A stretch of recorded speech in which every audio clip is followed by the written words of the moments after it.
gratis. ¿Qué más podrías pedir? Es hora de disfrutar lo que te gusta a nivel pro. Pregunta por el plan de exonerados. Fin de espacio promocional y publicitario. Usted escucha la revista de opinión Democracia.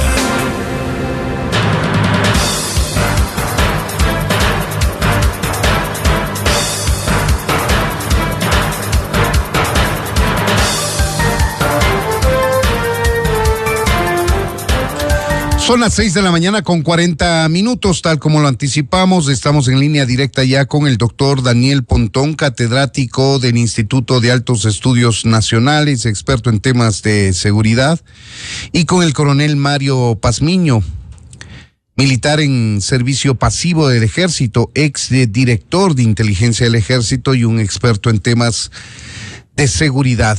Queremos agradecerles a los dos por haber atendido este llamado de Revista de Opinión Democracia, que busca analizar el siempre presente tema de inseguridad en nuestro país. Quisiera, si me permiten, iniciar el análisis con este tema coyuntural anunciado por el gobierno del presidente de El Salvador, Nayib Bukele, en el sentido de que la armada de ese país logró interceptar en alta mar un cargamento de armas de fuego que supuestamente eran destinadas desde México al Ecuador, se supone alguna organización de crimen organizado, y también se logró la incautación de 2 alijos de droga que sumados dan alrededor de 1.3 toneladas, también incautadas en alta mar. Si me permite, doctor Pontón, quisiera iniciar con el coronel Mario Pazmiño. Coronel Pazmiño, bienvenido, buenos días, le saluda Freddy Paredes. Freddy, muy buenos días, un cordial saludo para los televidentes y preciosos medios de comunicación. De igual manera, pues un cordial saludo para Daniel, que también nos acompaña el día de hoy. Gracias, coronel Pazmiño. Una primera aproximación de lo que está ocurriendo. Esto lo comunicó el propio presidente Bukele a través de su red social X. Esta interceptación en alta mar, supuestamente venían armas al Ecuador y nos tememos, es de sentido común que esas armas venían para grupos de delincuencia organizada en el Ecuador. ¿Cómo mira este tema, coronel Pazmiño? Bueno, el decomiso de estas armas en alta mar a 500 millas del espacio territorial salvadoreño, pues es una muestra clara de que el corredor del Pacífico se encuentra activado permanentemente, y esa es una zona de tránsito entre el narcotráfico y también el tráfico de armas que viene desde México hacia Sudamérica.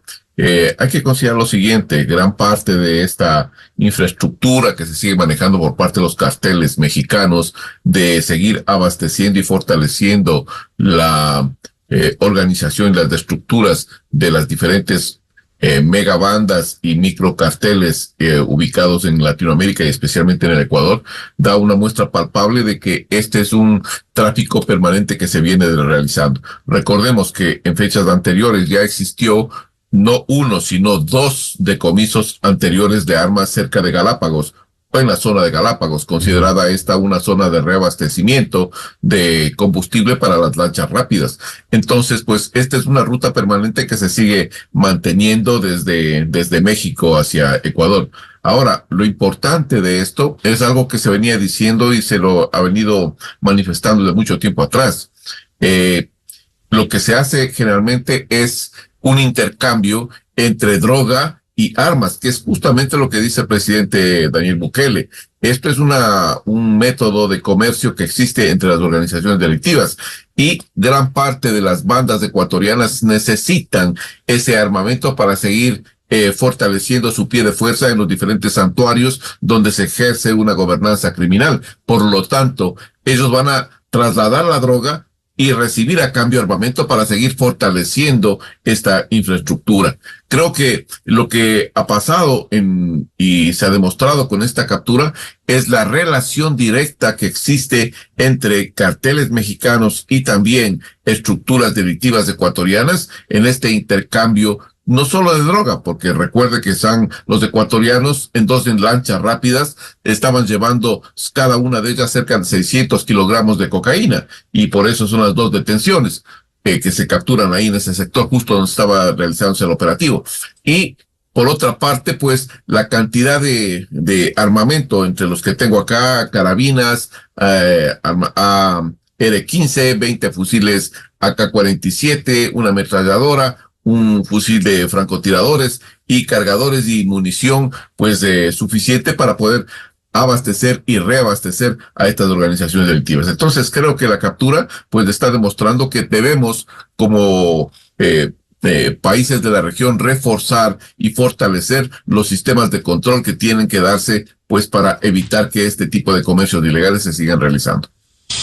Doctor Pontón, como nos dice el coronel Pazmiño, es una evidencia más de que este corredor del Pacífico está activo, se sigue comerciando, se sigue intercambiando droga por parte de Ecuador a cambio de armas que vienen de México. También hay un tráfico importante de armas vía terrestre desde el sur, desde el Perú, pero en este caso estamos hablando del corredor del Pacífico y en alta mar. Lo que ha cambiado aparentemente es que hay un nuevo actor que entra en el juego de las interceptaciones, que entra a hacer patrullajes marinos en alta mar, y es El Salvador. No sé si estoy equivocado, pero antes no había un trabajo en ese sentido de este país centroamericano. Bienvenido, doctor Daniel Pontón. Un saludo, estimado Freddy, igual a Mario, un saludo cordial, igual a la audiencia. A ver, es muy, muy interesante este tema, más allá de los fundamentales que puede ser que esté pasando, porque yo siempre he dicho que el tráfico de drogas reviste una dinámica distinta al tráfico de drogas. El tráfico de drogas, digamos, es lo que el Ecuador, desde el punto de vista de la criminalidad organizada, puede ofrecer al mundo. Entonces sería como Ecuador se inserta en el mundo criminal para buscar, obviamente, lo que es el fin de todo esto, que es el lucro, ¿sí? Y para cuál necesita de redes internacionales. Pero en este caso, el tráfico de armas, y dado la dinámica de dónde se produce y de dónde viene, es como el mundo criminal internacional, transnacional, se interesa sobre el Ecuador, se involucra sobre el Ecuador.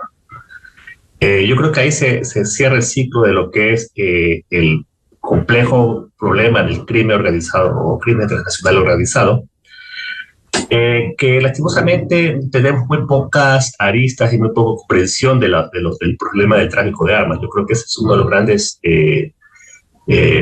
tabús, que no solo en el Ecuador, sino a nivel internacional, respecto de qué está pasando y quiénes son los cómplices. En el tráfico de armas hay intereses muy, muy complejos, muy oscuros, ¿no? Porque una cosa es lo que se ve y otra cosa es cómo, cuáles son las realidades o cuáles son las instituciones informales, digamos, que permite que este tipo de dinámicas se den. Ahora, yo creo que lo relevante aquí es que, bueno, usted lo dice, hay un tercer actor, en este caso el presidente Salvador un poco establece las alertas. Podría ser una nueva fase la dinámica de la cooperación internacional, ¿no? Yo creo que eso es relevante. Habría que ver si esto no es producto esto va a ser más sistemático o es producto de un evento aislado. Eso yo creo que todavía mantendría un margen de duda sobre ese asunto, ¿no? Sin embargo, yo creo que aquí lo que se requiere es profundizar en la investigación, es decir, quiénes son los responsables de este tema. Porque ciertamente el tema de armas de fuego aquí hemos visto en los últimos años, sobre todo, por ejemplo, que aparecen unas armas de fuego que nadie entiende por dónde entraron. Ecuador vivió una etapa de restricción muy fuerte de las importaciones, de la tenés, el porte, etcétera, y no se explica cómo Ecuador, por ejemplo, puede acceder a AK-47, a fusiles, a ametralladoras, que son de armas que ya de militares, inclusive, ¿no? Y que llegan al Ecuador. Y eso me parece que es lo relevante. Pero aquí lo interesante de esta cooperación es establecer quién está detrás de todo esto. Lastimosamente, aquí necesitamos una cooperación muy fuerte con los países que producen estas armas, ¿no? Y este es un tema fundamental, porque lastimosamente la industria armamentística que tiene el mundo, sobre todo los países del norte, tienen intereses muy oscuros sobre esto. Yo soy muy pesimista sobre esta situación porque lastimosamente todo el armamento que produce de alguna otra forma busca algún canal informal para poder incorporarse a los países que demandan este tipo de armamento, ¿no? Y eso me parece que se necesita todavía una investigación un poco más profunda. Pero en todo caso es importante, repito, la cooperación. Yo creo que el Ecuador tiene que ponerle un punto de análisis mucho más profundo a este tema, porque yo creo que esto directamente está relacionado con el tema de la violencia, ¿no? Para usted, la ola de violencia que vive el país no puede ser y no puede tomar fuerza sin el tema de las armas, ¿no? Y sobre todo armas de grueso calibre, que yo creo que ahí está uno de los déficits más importantes que tiene el país, ¿no? De acuerdo. Ahora, coronel Pazmiño, normalmente estos trabajos de interdicción en alta mar, de incautaciones, las venía haciendo el propio México, el propio gobierno mexicano, estamos hablando de años atrás al menos, y también lo propio Colombia. Ahora vemos que hay menos interacción con estos gobiernos en materia de seguridad.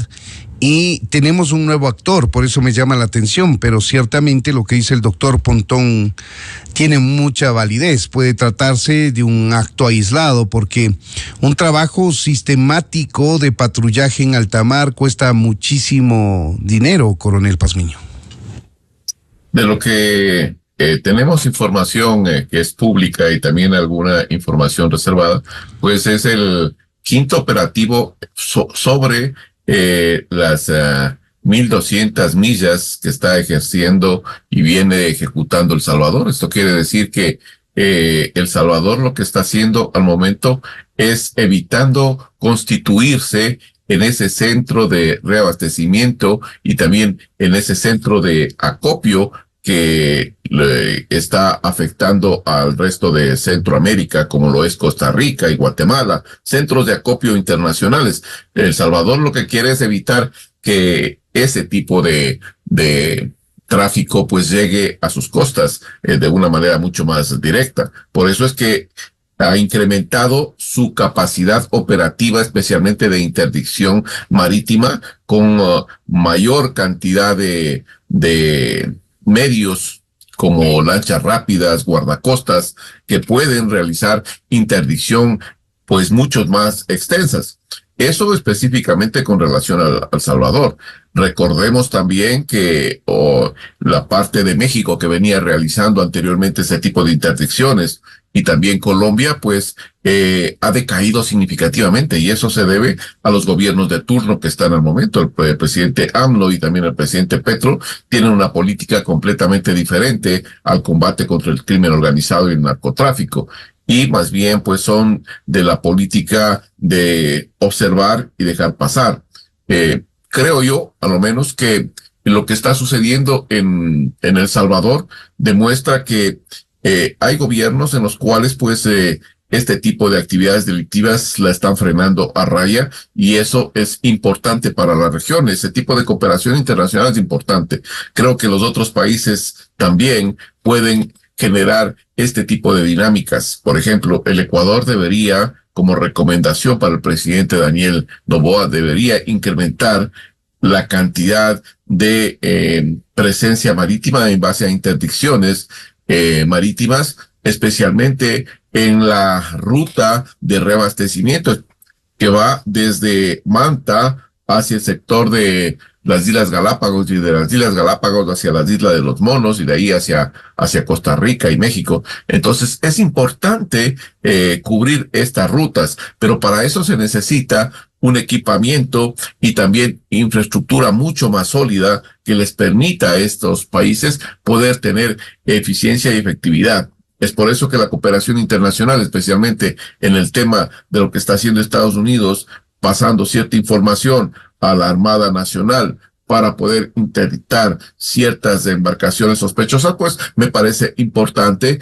y es una colaboración que me da una idea clara de que existen pues acuerdos de cooperación internacional para combatir el crimen organizado, el narcotráfico, el tráfico de armas y otros sinnúmero de delitos que se están dando pues por alta mar.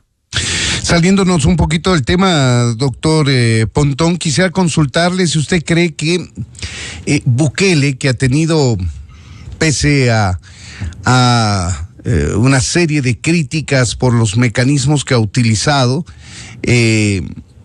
aparentemente ha arreglado la casa por dentro y empieza a desplegar trabajos de coordinación ya en la región. ¿Se lo puede ver así, tomando en cuenta lo que dice el coronel Pazmiño? Sería un quinto operativo y deja ver una intención clara de El Salvador para evitar ser un puerto más de tráfico, de paso de droga y de armas, que ya sabemos que por ahí van los intercambios entre los grupos de delincuencia organizada. A ver, sí, creo que es muy interesante lo que se está planteando aquí, ¿no? A ver, El Salvador, claro, más allá del tema político, de lo que significa Bukele y cómo él a través de la seguridad ha acaparado una serie de poderes, que digamos eso ha generado muchas sospechas a nivel de los promotores de derechos humanos, la gente que defiende la democracia como sustancialista, como yo le llamo. Un poco demuestra la estrategia de Bukele, ¿no? Y yo creo que es un poco algo que deberíamos aprender. O sea, Bukele tiene una política muy abierta y muy marcada sobre el tema de las maras, ¿no? El centro del problema de El Salvador del crimen estaba relacionado con el tema de las maras, pero claro, las maras también, de alguna otra forma, eran actores que generaban dinámicas criminales que se articulaban con los negocios de crimen organizado transnacional, tráfico de drogas, tráfico de armas, etc. Y esa economía obviamente es lo que la fortalece. Claro, blindar su espacio marítimo y aéreo es parte de la estrategia y es algo que nosotros, repito, deberíamos analizar y digamos, emular, porque creo que por ahí va la cosa. Yo siempre he sostenido que el Ecuador nunca no ha podido, más allá de la retórica, cumplir ese objetivo, ¿no? Y blindar no significa, digamos, poner muros, no significa decir que aquí no va a pasar nada, significa controlar mejor el factor de riesgo, ¿no? Es mejorar la productividad, es tener mayor capacidad de disuasiva frente al problema, ¿no? Porque obviamente estamos enfrentando a dinámicas transnacionales. Pero El Salvador, de alguna otra forma, también es un estado que se ha mostrado un poco díscolo frente a la cooperación. Un poco por el tema de derechos humanos, lo han visto medio con sospecha la estrategia de El Salvador, pero obviamente aquí el mensaje es que la cooperación por sí misma no resuelve el problema. Para eso se necesita generar capacidades propias. Y es algo que El Salvador nos está dando una muestra de que por ahí va la situación. Lastimosamente, yo ahí un poco juega la parte geográfica, ¿no? Primero, El Salvador tiene un mar territorial mucho más pequeño que el Ecuador. No tengo el dato exacto, pero seguro que revela el coronel Pazmiño, estamos hablando de un digamos, marítimo, un territorio marítimo muy, muy pequeño, ¿no? Al lado del Ecuador, que básicamente triplica su capacidad el mar triplica lo que es la parte territorial en el caso del Ecuador. Entonces, está hablando de unas franjas de cobertura mucho más amplias, ¿sí? Y eso obviamente genera costos importantes. Ahora, es interesante ver que lo que está pasando en El Salvador, hasta qué punto la ruta que cubre El Salvador es relevante en la dinámica del tráfico de drogas y el tráfico de armas.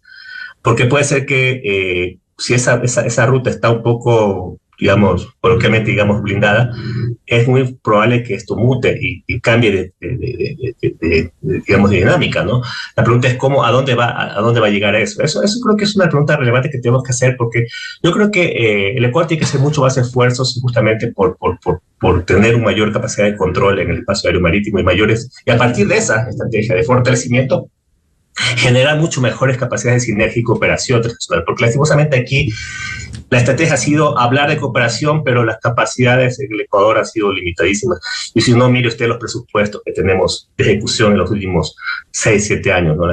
Yo creo que ahí está gran parte del problema, ¿no? Ahora, coronel Pazmiño, volviendo al Ecuador, al análisis del tema ecuatoriano, pero teniendo como referencia a El Salvador, el presidente Nayib Bukele decía que no se puede reducir la inseguridad vía decreto, sino aplicando un plan, una estrategia, y es algo que usted lo ha venido repitiendo en muchísimas ocasiones. Igual el resto de expertos en materia de seguridad. Tenemos varios estados de excepción vigentes, ahora último con la limitación de la movilidad de las personas, con toque de queda en al menos 19 cantones, focalizado a esta acción en los más violentos, obviamente, pero no vemos, bueno, pongámoslo de otra forma, los resultados que quisiéramos ver los ecuatorianos. Con la urgencia que tenemos, no necesariamente lo estamos viendo ni en las acciones desplegadas por el gobierno de Daniel Noboa, ni en las del expresidente Lasso, ni en la de los anteriores gobiernos, excepto la de la Revolución Ciudadana, que no tuvo ningún problema con estos grupos de delincuencia organizada. Lo que sucede, estimado Freddy, es lo siguiente, que el gobierno como tal recurre a este proceso que ya viene dándonos muestras a todos los ecuatorianos de que no tiene efectividad. Esa estrategia de ir generando estados de excepción, pues van a caer en lo mismo que pasó con el presidente Guillermo Lasso. La población comenzó a llamar los estados de excepción porque no tenían ninguna efectividad y no daban ningún resultado. Lo que estamos observando es que el gobierno como tal está utilizando el problema central de la inseguridad como un problema, como una solución también para su campaña electoral. Estamos mezclando las dos cosas, la campaña política con la campaña, con el tema de seguridad. Y una muestra de ello es lo que pasó tanto en Manta como lo que pasó en Durán, con ese ingreso apoteósico, pues anunciado una semana atrás de que iban a llegar a Durán a restablecer nuevamente el orden que se había desbordado. Lo único que hicieron es permitir y facilitar que las organizaciones delictivas pues puedan tener el tiempo necesario para trasladarse a otros sectores hasta que pues pueda llegar el contingente militar. Y esos contingentes, tanto militares como policiales, lo que han hecho permanentemente son patrullajes esporádicos en la zona, que no representan en sí un cambio en la metodología de seguridad ciudadana que existe en el cantón, especialmente en Durán. ¿Qué es lo que se tiene que hacer? Lo vengo repitiendo desde mucho tiempo atrás. Hay que cambiar de estrategia a una presencia disuasiva permanente, que es otro tipo de alternativa de empleo de las fuerzas, con el propósito de que este contingente de la fuerza pública puede estar permanentemente 24 horas, los 7 días a la semana y durante todo el año en territorio, no solo en el área urbana, en el área rural y también en las carreteras. Eso le va a generar muchas complejidades de empleo a las organizaciones de crimen organizado. Recordemos una cosa importante, que si no estoy mal, en Durán hay cerca de 7 santuarios de las organizaciones delictivas, y esto implica que va a haber enfrentamientos permanentes. Fíjese lo que acaba de pasar, me salto un poquito geográficamente de la información. Lo que acaba de pasar un día atrás en el sector de Puerto Bolívar, un atentado terrorista con explosivos C4, en donde vuelan algunas viviendas por una situación de conflicto entre diferentes bandas delictivas que quieren mantener el control de ese punto específico. Puerto Bolívar es trascendental dentro de el abastecimiento que reciben de droga desde Perú y también la salida de droga hacia alta mar. Recordemos que Puerto Bolívar tiene la salida de aproximadamente 90 toneladas de cocaína al año. Por lo tanto, eso también implica intereses de las diferentes organizaciones de crimen organizado nacionales y transnacionales. A esto hay que sumarle que no solo están los actores nacionales, que ya han mutado y han crecido.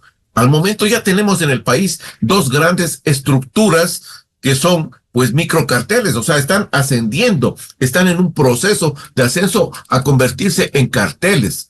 Y gran parte de ellos pues ya nos dan pautas clarísimas de que tienen una injerencia directa en todo el territorio nacional. Fíjese lo que pasa en Joya de los Hachas, un enfrentamiento que se está dando o que se dio entre organizaciones nacionales con también organizaciones de crimen organizado transnacional, me refiero a los comandos de la frontera y también a los choneros. Son estructuras que se están peleando el control de la minería ilegal. Entonces, el país necesita tener otro tipo de estrategias y no pensar y seguir pensando como lo están haciendo, que este es un problema policial, que este es un problema que tiene que abordarse policialmente en base al esquema de la seguridad ciudadana. Están completamente equivocados, señores. Esto no va por esa línea. Esta es una afectación directa a los intereses nacionales, a la soberanía nacional. Por lo tanto, tiene otro esquema, que es la seguridad nacional. Ese implica otros componentes para poder solucionar el problema. Y eso es lo que no estamos haciendo y deberíamos hacerlo. Doctor Pontón, la estrategia planteada por el coronel Pazmiño de una presencia permanente disuasiva, como él la denomina, en todo el territorio nacional sería deseable, ciertamente, pero es altamente costosa de lo que sabemos. El Ecuador se debate por necesidades apremiantes para salud, educación, ahora el tema energético y encima destinar ingentes cantidades de recursos para el tema de seguridad. Es como que no tiene de dónde. ¿Cómo mira usted el tema, doctor Pontón? A ver, yo personalmente creo que más allá de los costos, que son ciertos, ¿no? No digo que no, pero es imposible tener una capacidad disuasiva permanente. O sea, esta estrategia territorial, esta segunda fase que el presidente hablaba, digamos, del plan Fénix, ¿no? Este supuesto plan Fénix, que tiene una estrategia territorial, la pregunta que uno debería hacerse: ¿a dónde va a ir después? No podemos pasar de cantón en cantón, de zona en zona, ¿no? Lastimosamente no alcanza el recurso, es imposible, literalmente imposible. Y por eso es que yo creo que, al principio, más allá de la parte performativa, ¿no? Una gran estrategia mediática, ya en el tiempo se tiende a diluir, porque ¿qué consiste esta estrategia territorial? Primero, control de zonas críticas y sus accesos, ahí está la parte disuasiva, etcétera, de una forma, digamos, sostenida, y también generar inteligencia para neutralización de objetivos de alto valor. Uno debería preguntarse, sobre todo en la segunda parte, cómo esa estrategia de detectar y neutralizar objetivos de alto valor ha incidido en la conformación de estas bandas criminales. Hemos visto que se han descabezado varias organizaciones. Siempre las noticias están diciéndonos a nosotros que se está apuntando a cabecillas de las bandas, pero estas bandas siguen mutándose y siguen articulándose. Al parecer, la dinámica de estas bandas no son objetivos muy claros, digamos, tangibles, por lo tanto se hace muy complejo determinarlas como objetivos militares. Entonces ese es un tema que hay que pensar como estrategia. Pero a ver, yo creo que el problema es que yo lo he venido sosteniendo en algunos escritos y opiniones que he hecho, es que yo no veo aquí una conexión con una estrategia de alto nivel. Yo coincido con el Pazmiño en el sentido de que esto no solamente es un tema de seguridad ciudadana, esto es un tema que ya afecta a los intereses nacionales, y eso está muy claro. Pero cuando uno entiende este tipo de afectaciones, este tipo de amenazas, uno tiene que tener claro que no solamente se requiere para eso una respuesta militar, se requiere una estrategia del Estado. El Estado tiene que funcionalizarse en función de un gran objetivo. Si la prioridad es la seguridad, hacia allá deben ir los recursos, los esfuerzos, las estrategias. O sea, no solo lo que hacen las fuerzas militares o policiales, sino todo el Estado. Pero, por ejemplo, yo no veo esto, y pongamos aquí el tema de la entrevista, ¿no? Cómo la estrategia frente a las armas, es decir, cómo evitar que esas armas lleguen a las manos equivocadas, a las manos de las organizaciones criminales, cómo sacar ese contingente de armas de fuego de grueso calibre del espectro. Esa es la estrategia, ¿no? Ese es el objetivo. ¿Cuáles son los mecanismos? Pues bueno, vamos definiéndolos. ¿Cuáles son los mecanismos? Ahí también hay que trabajar mucho en lógicas de evaluación. ¿Qué sirve y qué no sirve? Hay que ser pragmático esto, ¿sí?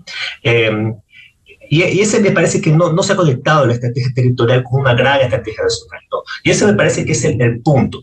Ahora, ¿qué pasa con el terrorismo? ¿Qué pasa con la violencia? Porque es lo que nos llama la atención. Al parecer, el tema del narcotráfico, las bandas, etcétera, no es algo que tampoco no es tan nuevo en el caso.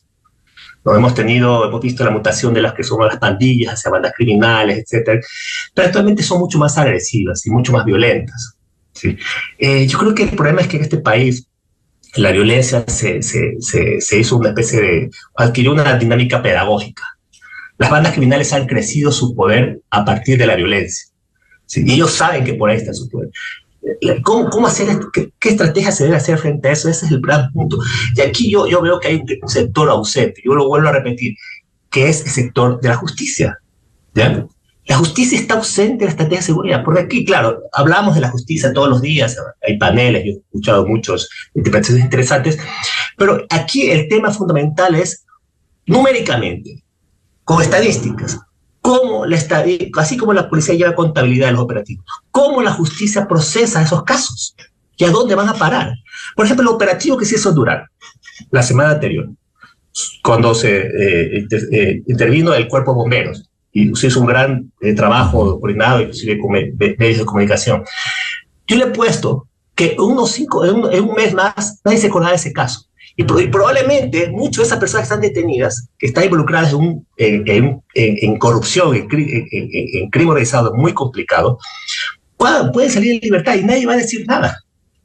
Es decir, este país necesita una contabilización muy marcada de lo que hace la justicia y para eso se necesitan recursos técnicos.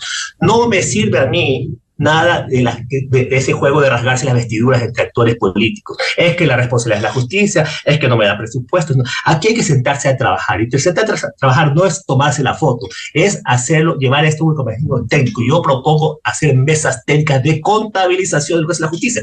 ¿Que puede sonar intervención al sistema de la justicia? Sí, pero estamos hablando de la justicia de los ciudadanos. ¿Sí? Ellos también tienen que rendir cuentas porque consumen recursos públicos. ¿Ya?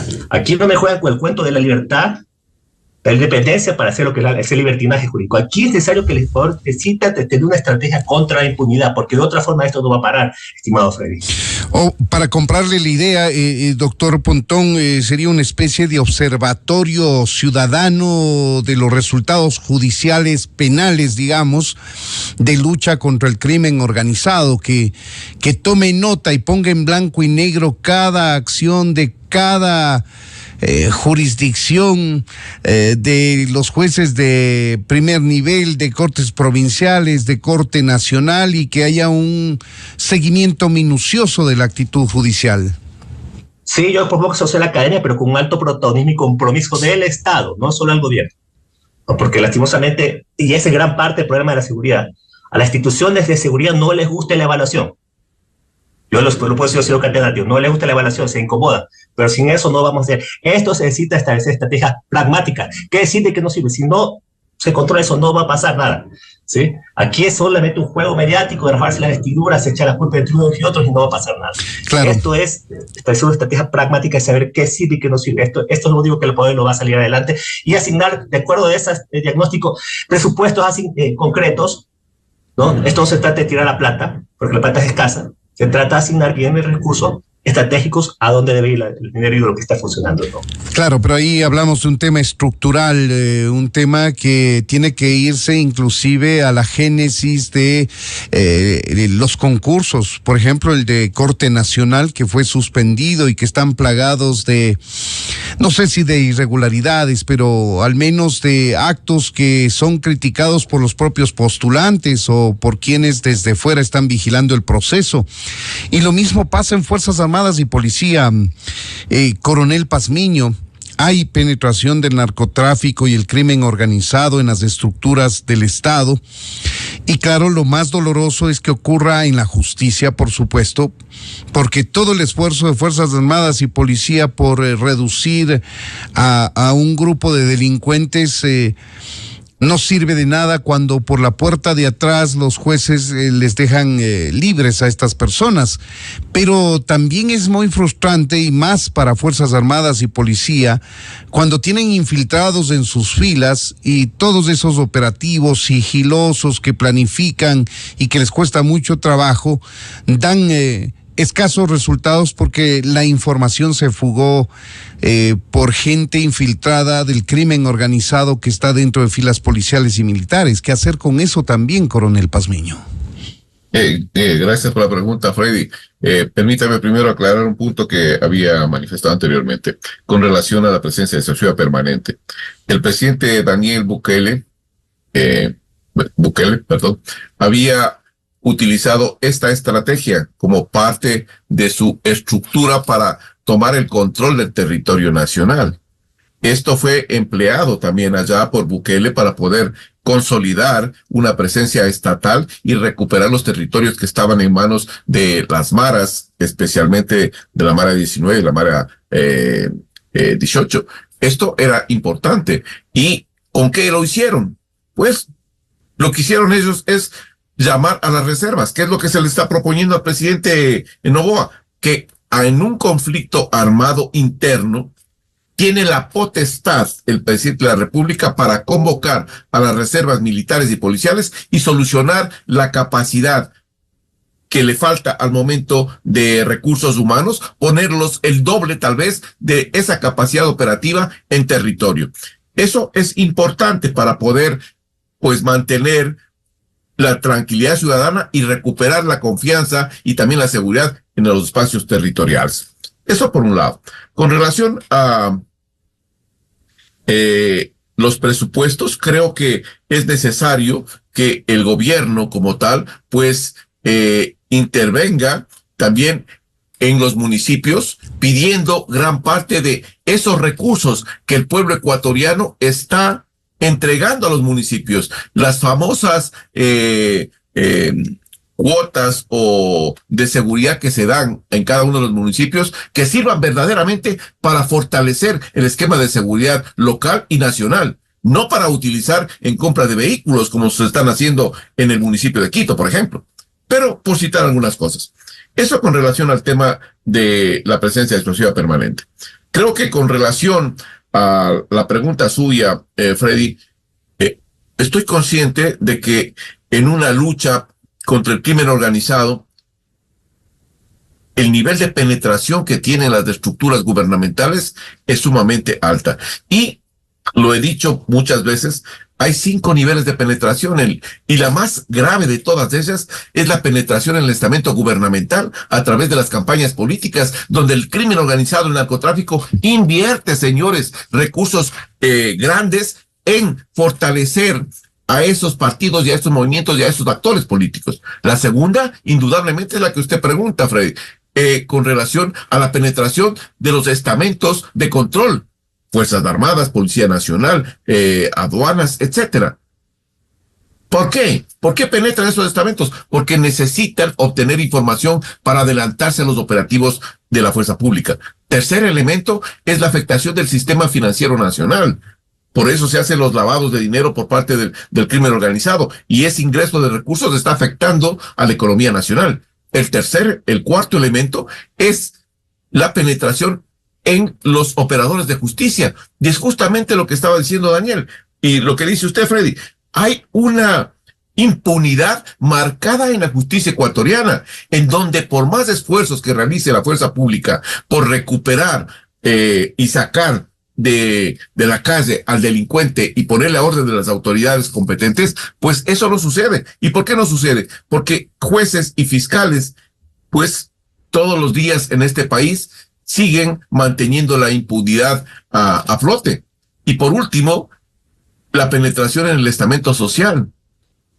Lo que estamos viendo es un nivel de penetración de una gobernanza criminal que ya ha desplazado al Estado de sus competencias habituales. Esto quiere decir que el Estado ya no tiene injerencia en ciertos espacios territoriales. Algunos dirán, sí, pero son un barrio, es una manzana, son 3 o 4 manzanas, es un pequeño cantón. Sí, señores, así se comienza la técnica o la estrategia de microestado, creando estados pequeños, donde el Estado ya no tiene injerencia y donde verdaderamente quien ordena, quien estructura al interior de ese territorio es el crimen organizado y las megabandas. Entonces tenemos un problema mucho más grande. ¿Pero qué hay que hacer? Además de esta presencia disuasiva permanente, que me parece que es algo que se tiene que aplicar en el país, hay otras estrategias. Interdicciones terrestres, fluviales, por donde ingresa casi toda la droga por territorio colombiano hacia territorio ecuatoriano. Interdicciones marítimas, interdicciones aéreas. Todos este tipo de acciones tienen que darse. Pero comparto con Daniel lo que decía. Este país y los países que están siendo afectados por el crimen organizado, no solo la respuesta tiene que ser militar o policial, tiene que ser también una respuesta en base a políticas públicas sociales, que vayan a solucionar los problemas que tiene la sociedad, en educación, en el tema de vivienda, en el tema de salud, etcétera, etcétera. Allá está el verdadero objetivo. Caso contrario, tendremos una gran cantidad de personas reclutadas por el crimen organizado. Solo por finalizar esta parte. El presidente Daniel Noboa había manifestado, cuando declaró el conflicto armado interno, de que en el país existían aproximadamente un pie de fuerza de 20,000 hombres, que eran estas 22 organizaciones narcoterroristas.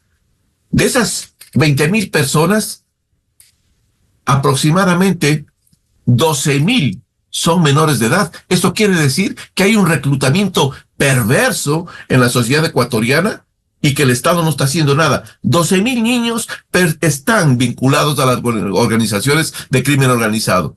Y lo que estamos viendo es que eso continúa, no es que se ha parado. Así es, y eso se evidencia en las detenciones. Siempre en los reportes de los colegas periodistas se informa que se detuvieron 5 personas, 3 adultos, 2 menores, una mujer, etcétera.